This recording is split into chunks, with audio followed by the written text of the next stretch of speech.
السلام علیکم ورحمۃ اللہ وبرکاتہ نحمدہ ونصلی علی رسولہ الکریم اما بعد فاعوذ باللہ من الشیطان الرجیم بسم اللہ الرحمن الرحیم رب اشرح لی صدری ویسر لی امری واحلل عقدۃ من لسانی یفقہوا قولی ربی زدنی علما ربی یسر ولا تعسر وتمم بالخیر وبک نستعین یا فتاح یا فتاح یا فتاح اللهم انفعنا بما علمتنا وعلمنا ما ينفعنا وزدنا علما سبحانك لا علم لنا إلا ما علمتنا إنك أنت العليم الحكيم اللهم ألهمنا رشدنا وقنا شر أنفسنا ربنا تقبل منا إنك أنت السميع العليم وتب علينا إنك أنت التواب الرحيم آمين يا رب العالمين۔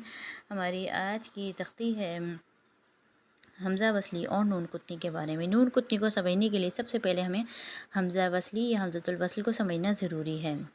حمزہ وصلی اس الف کو کہا جاتا ہے جو کسی ساکن حرف کو پڑھنے کے لیے شروع میں لایا جاتا ہے، جیسے ایاک نعبد و ایاک نستعین اور پھر اہدنا الصراط المستقیم۔ اب یہاں پر نستعین میں وقف ہو رہا ہے اور اس کے بعد اہدنا جو شروع ہو رہا ہے اس کے حمزہ جو ہے وہ خالی ہے۔ یہ خالی حمزہ جو ہے یہ حمزۃ الوصل کہلاتا ہے، جو جوڑنے کے لیے استعمال، وصل کا مطلب جوڑنا، جوڑنے کے لیے استعمال ہوتا ہے، یعنی نستعین کو ہم نے وقف کیا پھر اہدنا اس کو پڑھا۔ اسی طرح ساہون الذین میں ساہون پہ وقف ہو گیا اور وقف کے بعد الذین کا حمزہ جو ہے وہ خالی ہے، یہ حمزہ وصل کے لیے جوڑ کرنے کے لیے پڑھا جاتا ہے۔ جب ہم ساہون پہ وقف کریں گے تو ہم اس کو الذین سے پڑھیں گے، تو اس کو حمزۃ الوصل کہا جاتا ہے۔ اب حمزۃ الوصل سمجھ لینے کے بعد نون کتنی ہم سمجھیں گے۔ نون کتنی کسے کہتے ہیں؟ نون کتنی یا چھوٹا نون۔ نون کتنی یا چھوٹا نون تنوین کے بعد اگر حمزۃ الوصل ہو، تنوین دو زبر دو زیر اور دو پیش، اور حمزۃ الوصل جو بھی ہم نے پڑھا جوڑ کے لیے جو لگایا جاتا ہے، تنوین کے بعد اگر حمزۃ الوصل ہو اور اس کے بعد یعنی حمزۃ الوصل کے بعد جو حرف ہو وہ ساکن ہو، تو تنوین کے نون کو زیر دے دیتے ہیں، یعنی تنوین کا ایک زیر یا ایک زبر ایک پیش ختم کر کے ہم چھوٹا نون ایک لگا دیتے ہیں زیر کے ساتھ، ٹھیک ہے، اور پھر وہاں پر حمزۃ الوصل کو نہیں پڑھا جاتا۔ اچھا، اب کیا ہوا؟ تنوین کے بعد اگر حمزۃ الوصل ہو اس کے بعد آنے والا حرف ساکن ہو تو پھر تنوین کے نون کو زیر دے دیتے ہیں اور حمزۃ الوصل کو ہم پھر نہیں پڑھتے، ٹھیک ہے۔ اب آگے اس کو آسان لفظوں میں ہم سمجھتے ہیں۔ قرآن کریم میں بعض جگہوں پر الف کے نیچے چھوٹا سا ایک نون لکھا جاتا ہے۔ یہ نون جو ہوتا ہے نون کتنی یا چھوٹا نون، یہ قرآن پاک میں 50 مرتبہ آیا ہے۔ اس کے نیچے زیر لگا ہوا ہوتا ہے، صحیح ہے، اور اس نون کو نون قطنی کہتے ہیں۔ اب اس میں زیادہ پریشان ہونے کی ضرورت نہیں، کیونکہ قرآن مجید میں جہاں جہاں بھی یہ نون قطنی آیا ہے وہاں پر یہ نون جو ہے وہ مینشن کیا ہوا ہوتا ہے، تو ہمیں آسانی سے سمجھ میں آ جائے گا انشاءاللہ تعالی۔ شروع کرتے ہیں۔ اعوذ باللہ من الشیطان الرجیم،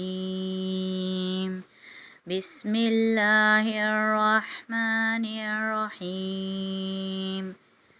اس کی پہلی مثال ہے لمزتی نلزی۔ اب یہاں پر تھا کیا؟ جو ہم نے ابھی تعریف پڑھی نا نون کتنی کی، اس میں تھا کیا کہ یہ لمزہ جو ہے لمزہ تین تھا، تینی تنوین تھی، یہاں پر اس کی ایک زیر کو ختم کر کے یہاں پر نون لگا دیا، زیر کے ساتھ نون کتنی لگا دیا، ٹھیک ہے، اور آگے آ رہا ہے حمزۃ الوصل، جیسے ابھی ہم پڑھ چکے ہیں۔